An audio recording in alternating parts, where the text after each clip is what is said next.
سمجھتے ہیں۔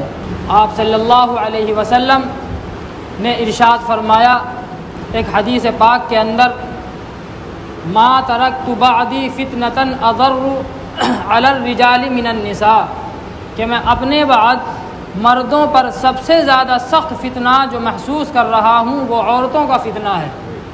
مردوں کے لیے سب سے زیادہ سخت فتنہ عورتوں کا فتنہ ہے۔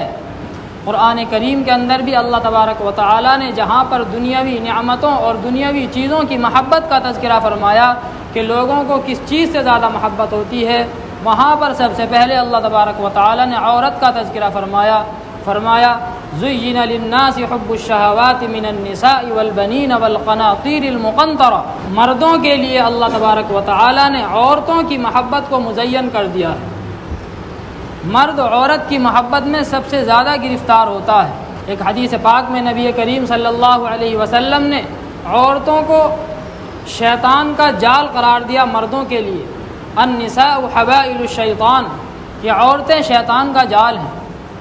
عورتوں کے ذریعے شیطان مردوں کو اپنا شکار بناتا ہے۔ دنیا کے اندر جو سب سے پہلا قتل ہوا، جو سب سے پہلا جو خون بہایا گیا وہ عورت کی وجہ سے بہایا گیا۔ حضرت صالح علیہ السلام کی قوم پر جو عذاب آیا اس کی وجہ ایک عورت بنی۔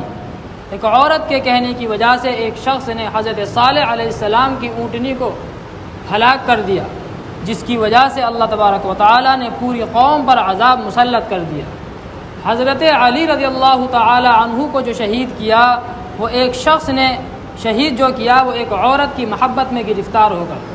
غرض کہنے کا مقصد یہ ہے کہ یہ عورت اگر اس سے ناجائز طریقے سے محبت کی جائے تو یہ انسان کی آخرت کو تباہ کرنے کے لیے کافی ہے۔ غیر محرم لڑکا ہو یا لڑکی، اس سے محبت کرنا، اس سے دوستی رکھنا، یہ انسان کے ایمان کو ختم کرنے کا بھی ذریعہ بن جاتا ہے۔